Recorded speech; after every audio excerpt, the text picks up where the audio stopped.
komandamız meydana çıxır. Birazdan dövlət himləri səslənəcək.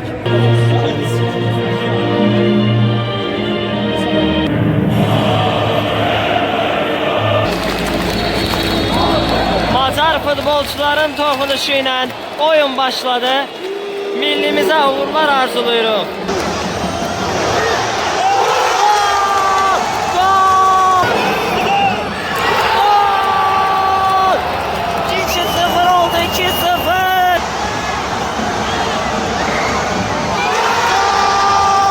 Gol! 3-0. Və rəqib vurulan toplardan birinin əvəzini çıxır.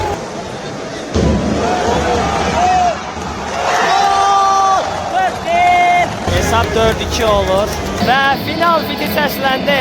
Azərbaycan mini futbol üzrə dünya çempionudur.